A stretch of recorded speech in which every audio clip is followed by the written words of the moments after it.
اهلا. انا مصطفى مهدي، وفي الفيديو ده انا هتكلم معاك بدون مونتاج. مفيش اصلا خالص. انا فتحت الكاميرا جاي اتكلم معاك. انا من شوية كنت بكلم امي وجات سيرة ان ايلون ماسك بقى اول تريليونير في التاريخ. فامي قالت لي: ايه الفايدة؟ في ناس في ناس مريضة في ناس مريضة تتمنى تدي كل ثروتها وترجع ليها الصحة أهم ومش عارف ايه. أنا وهي اتناقشنا شوية وبعدها فكرت، هو فعلا ايه الهدف؟ ايه الهدف؟ فالموضوع ما خدش مني كتير وافتكرت.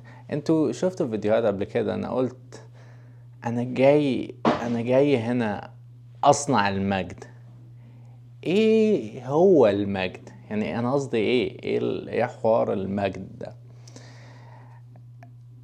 انا افتكرت ان انا كان من مثلا من 3 اسابيع بالظبط لما حصل حوار الترند ده، وانا اتفجرت وطلعت على كل حتة في السوشيال ميديا، والكل كان بيتكلم عني ومش عارف ايه، ده عايز يقابلني، ده صدى البلد، CBC، صباح الخير يا كويت.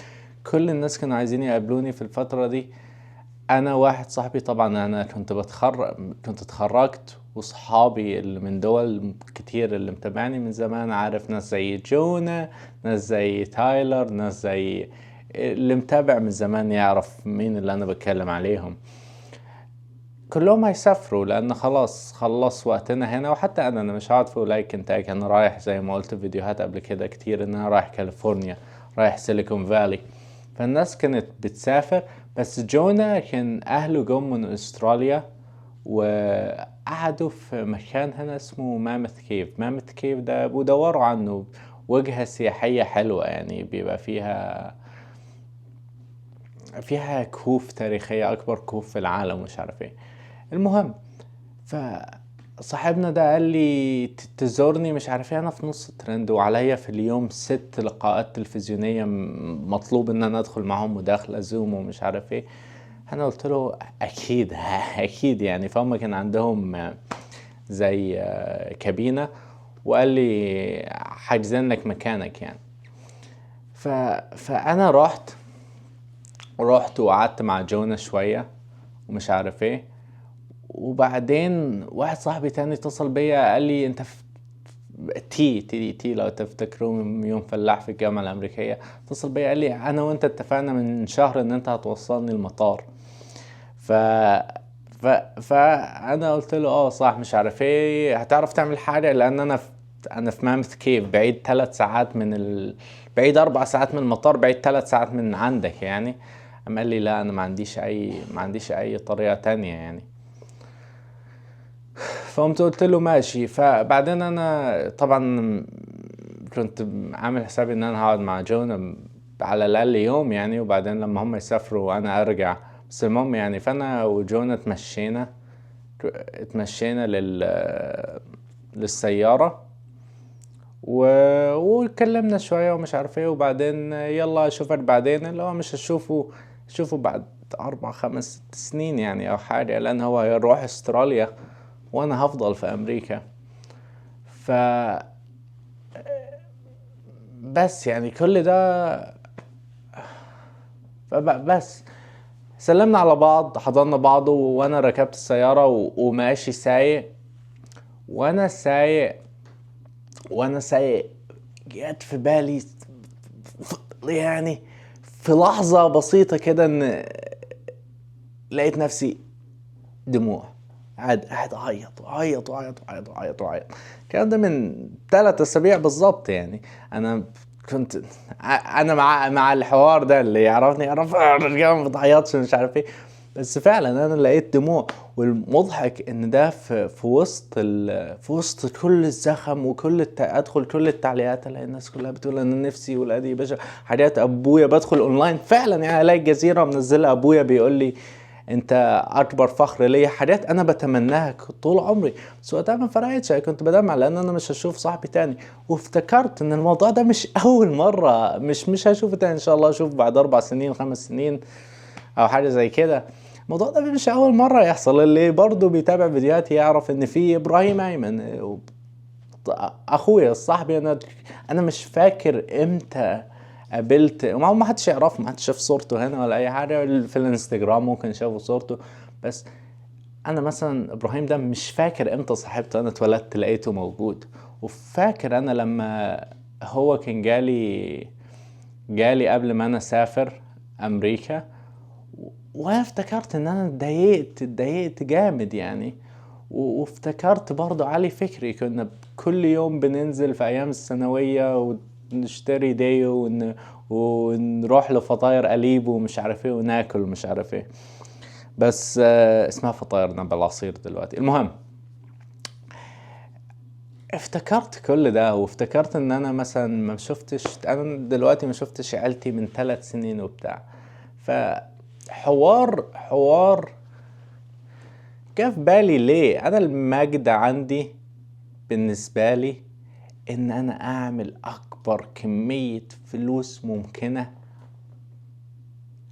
اي حد عملها قبل كده. ايلون ماسك بقى تريليونير، ويبقى هدفنا نبقى اكتر من تريليونير. ليه؟ مع ان هو سبب يبان اناني ويبان تافه وطفولي عايز ابقى غني جدا. بس الحقيقة ان دلوقتي الغنى هو حرية، انت بتبقى حر. يعني مثلا انا دلوقتي عايز اشوف علي ما شفتوش من 4 سنين. علي اخويا كنا بنخرج زمان ومش عارف ايه، بس طبعا الوقت اتغير واحنا الاتنين دلوقتي مشغولين ومش عارف ايه. بس انا لو عندي فلوس كتير اخد اجازة من الشغل واسافر بطيارة خاصة لعلي. بس علي مشغول، علي بيشتغل دلوقتي، علي دخل طب اسنان، فعلي دلوقتي بيشتغل في عيادة ومش عارف ايه. لو معايا فلوس كفاية اشتري العيادة وادي لعلي اجازة، وانا وعلي نقدر ننزل زي زمان. هي دي الحرية، ده الفكرة اللي في بالي، ده المجد. ان انا اكون منقذ لأي حد انا بحبه. ان اخواتي انا عندي 4 اخوات، 3 بنات واخويا الكبير، مش عايزهم يشيلوا بهم اي حاجة. مش عايز ابدا في التاريخ لما يشيلوا هم اي حاجة. لما ابويا وامي يبقى عندهم قصر، لما كل ده يحصل، يبقى انا كده حققت المجد. والحسن حظي الحمد لله يعني ان حاليا انت لو ذكي كفاية ان انت عملت تغيير، ان الناس تفتكرك، وكنت ذكي كفاية ان محدش يسرق منك الموضوع ده وياخد الفضل لنفسه، ده تبقى غني. هو الموضوع مش، او ده فكري انا لسه زي ما قلت واحد عندي 21 سنة، ده فكري السطحي قبل ما كل المعمعة دي تحصل. فانا القناة دي عايزها تبقى، كنت بنزل من زمان من ايام الجامعة وبتاع، انا عايزها تبقى مدونة، تبقى زي يومياتي، مش يومياتي قوي، ان حاجة اقدر ابص عليها واشوف انا كنت بقول كلام ايه زمان، وافكر في الموضوع واقول هل انا عملت كده، هل انا اتغير تفكيري، هل انا بعد سنة، سنتين، 3 سنين، 10 سنين هطلع صور فيديو واقول لا ده في حاجات اهم بكتير من ان انت تصنع المجد، في حاجات اهم كتير من ان انت تصنع المجد. ولا هيفضل تفكيري كده؟ وامي عندها حق، امي 100% عندها حق. امي عمرها ما تبقى غلط. فعلا الموضوع ده قاتل، اصل انت، والموضوع ده كلمت فيه مع بروفيسورات هنا. اصل امتى اصل الالفينير عايز يبقى مليونير، المليونير عايز يبقى ملياردير، الملياردير عايز يبقى تريليونير، التريليونير عايز يبقى. عمرك هتقعد طول حياتك بتجري، وهتبقى حياة بائسة الى حد ما. ممكن تفقد عقلك في خلال الرحلة دي، وتفقد انت مين. بس انا برأيي، الجملة دي انا سمعتها قبل كده، بس انا برأيي لما عيالي يبقى عندهم كل حاجة هم عايزينها، لما كل حد يعرفني يبقى ما يقدرش ينساني وابقى انا اللي فعلا إن هو احسن معرفة في حياته، ان انا اكون عملت حاجة كويسة هنا في اليوتيوب، ان انا قلت حاجة غيرت حياتك انت او بتاع. وانا يعني ممكن اكون مصدق نفسي وطالع بتاع، بس انا فعلا بتكلم انا وانت، يعني ما عنديش فلتر. ما وانت تقول انا افضل اقول اللي متابعني عارف، بس انت فعلا يعني اللي عارفين انا ما بفكرش في الكلام، انا بقول الكلام وبتخض لما اسمعه.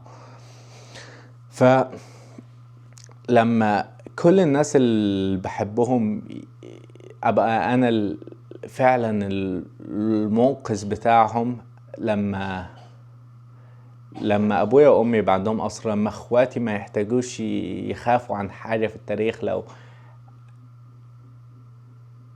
لو كل ده حصل وانا فقدت عقلي، مش مهم بقى اعمل كده بان انا اعمل شركة وابقى اعمل الحاجات اللي انا عايز اعملها واحسن العالم، او ان انا ابقى ملاكم وافقد عقلي في الموضوع حرفيا، او افقد عقلي ميتافوريا وافقد شخصيتي وافقد نفسي في المحاولة دي. وقتها لما يبقى كل ده يحصل، لما يبقى عندهم قصر، لما اخواتي ما يحتاجوش يعملوا على حاجة، لما كل اصحابي يبقى عندهم كل حاجة هم عايز عايزينها، يبقى كده انا فخور، انا فرحان ان انا فقدت عقلي، وان ده مجد، ودي حاجة مش هتتنسي. طالما انت ما تنسيتش يبقى انت مش هتموت. اللي متابع ون بيس هيعرف انا بقول ايه. بس يعطيكم العافية وشكرا على المشاهدة ومع السلامة.